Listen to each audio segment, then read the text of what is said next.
আমি আজকে মশার সাথে সাক্ষাৎ করছিলাম। আমি তাদেরকে জিজ্ঞাসা করলাম, তোমরা ময়লা পানিতে ডিম পাড়ো কেন? মশা বলল, কারণ ভালো পানিতে ডিম পারলে মানুষ সিদ্ধ করে খেয়ে নিতে পারে। আমি তাদেরকে জিজ্ঞাসা করলাম, মশার কোয়েলে তোমরা মরো না কেন? মশা বলল, আমরা যদি মরে যাই তাহলে কোয়েলের ফ্যাক্টরি বন্ধ হয়ে যাবে। আমি আবারও তাদেরকে প্রশ্ন করলাম, তোমরা মানুষের কানের কাছে এসে জ্ঞান জ্ঞান করো কেন? মশা বলল, কারণ মানুষের পায়ের কাছে কিংবা অন্য কোথায় জ্ঞান জ্ঞান করলে মানুষ শুনতে পায় না, তাই। আমি তাদেরকে জিজ্ঞাসা করলাম, আমি শুনেছি পুরুষ মশারা নাকি রক্ত খায় না, তাহলে ওরা কি খায়? মশা বলল, পুরুষ মশারা শুধু বউয়ের বোকা খায়। আমি বললাম, মশারা কামড়ালে মানুষের ডেঙ্গু হয় কেন? মশা বলল, মশারা কি শুধু মানুষের রক্ত নিয়েই যাবে? ওদের কিছু দিবে না। মশারা এত স্বার্থপর নয়, তাই মানুষকে ডেঙ্গু উপহার দিয়ে যায়।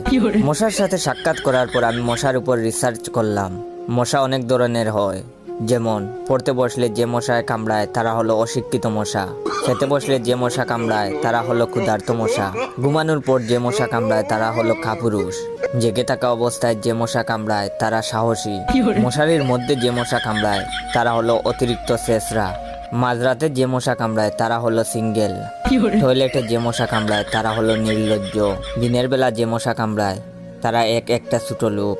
আমার এই ভিডিওটা দেখার সময় আপনাদের যেই মশাগুলো কামড়াইতেছে ওইগুলো হলো প্রতিবাদী মশা।